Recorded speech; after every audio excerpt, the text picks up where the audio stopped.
नमस्कार मेरे सभी दर्शकों। आज हम इस वीडियो के माध्यम से एक संदेश लेकर आए हैं। आज हम वीडियो बना रहे हैं। आज का जो टॉपिक है वो है एक कदम पर्यावरण की ओर।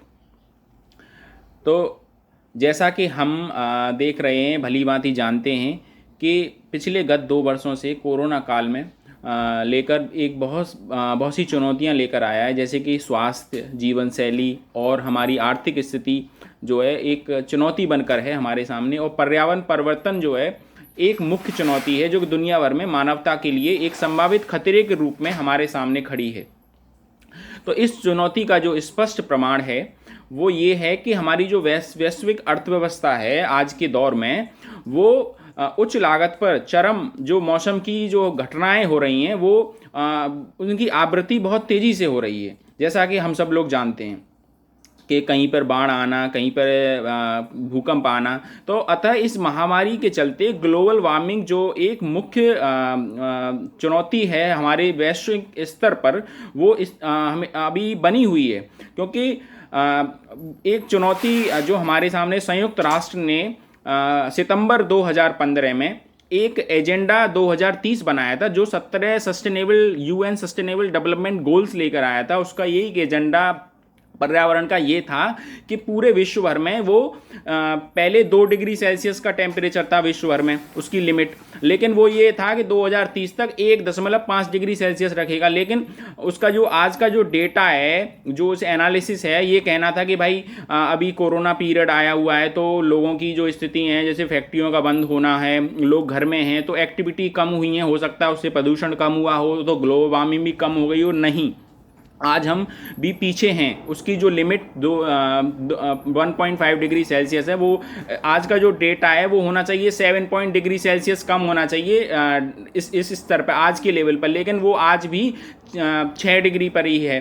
तो लेकिन कहाँ 1.5 डिग्री होना चाहिए, तो आज भी हम बहुत पीछे हैं।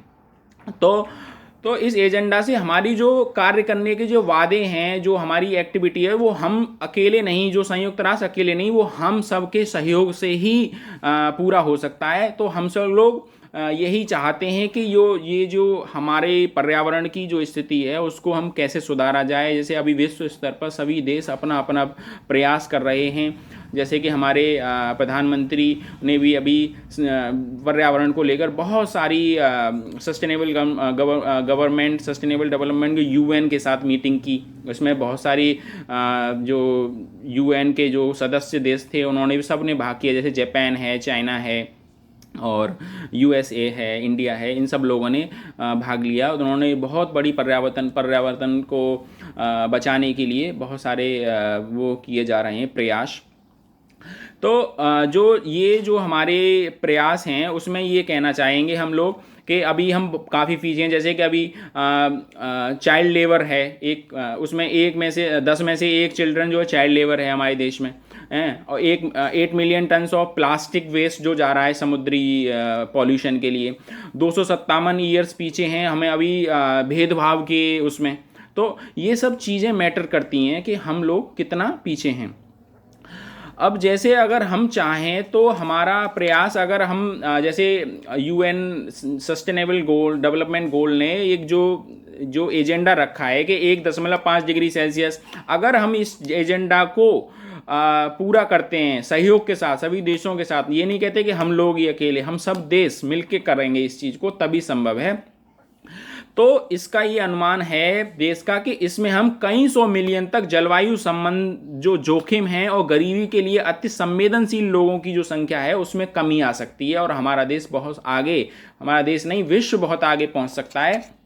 और यही नहीं, हमारे किसान भाइयों ने समय के साथ कई सफल अनुकूलन और तकनीकों को विकास किया है। जैसे कि हम स्थानीय ज्ञान को आकर्षित करने के लिए बहुत तेज़ी से कार्य करने की आवश्यकता है, जिससे कि हम अपने देश को, अपने विश्व को पर्यावरण प्रदूषण से, पर्यावरण से होने वाली घटनाओं से और एक इस कोरोना काल में आने वाली इन चुनौतियों से उभर सकते हैं। तो मैं आप सबों के इस वीडियो के माध्यम से यही एक निवेदन करना चाहूँगा कि आप हम सब लोग मिलकर एक शपथ लें, एक संकल्प लें कि हम अपने दैनिक जीवन में कुछ ऐसी नई चीज़ या कुछ ऐसा एक एक्टिविटी दिन भर में या हम अपनी डेली दिनचर्या में शामिल करें जो पर्यावरण के लिए उपयोगी हो। जैसे मैं आपको एक आज एक एक एक बस एक देना चाहूँगा, आपका संकल्प लेने की एक चुनौती जो हमारे पर्यावरण के लिए बन सकती है। तो आप संकल्प लें और उसको ईमानदारी से करें। और मैं होना चाहूँगा अगले अगले स्टेप में मैं आपको कुछ न कुछ नई नई एक्टिविटीज़ बताऊँगा और जो पर्यावरण के लिए होगी। तो आज मैं ये कहना चाहूँगा, जैसे आप हम लोग सब लोग रोज़ ब्रश करते हैं, तो ब्रश करते समय बहुत से लोग क्या है टंकी का टैप खुला छोड़ देते हैं, जैसे पानी चलता रहता है जब तक उनका ब्रश पूरा नहीं हो जाता। तो हम चाहेंगे ब्रश करते समय पानी उतना ही यूज करें जब आप ब्रश कर रहे हैं। तो हो सकता है इससे हमारी ईमानदारी से, हमारी इस एक्टिविटी से हो सकता है बहुत सा पानी बचत हो। हम लोग सुबह समर चलाते हैं, अब नलकूप नहीं चलाते तो समर का पानी चलता है। तो मैं आपसे निवेदन करूँगा कि पानी की संरक्षण के लिए एक कदम जरूर बढ़ाएं और इसको बहुत जागरूक करें, लोगों तक मेरा ये संदेश भेजें, वीडियो शेयर करें और चैनल को सब्सक्राइब करें, जिससे कि ये पर्यावरण के लिए उपयोगी बने। तो मैं मिलता हूँ अगली संकल्प के साथ अगले वीडियो में। जय हिंद, जय भारत, नमस्कार।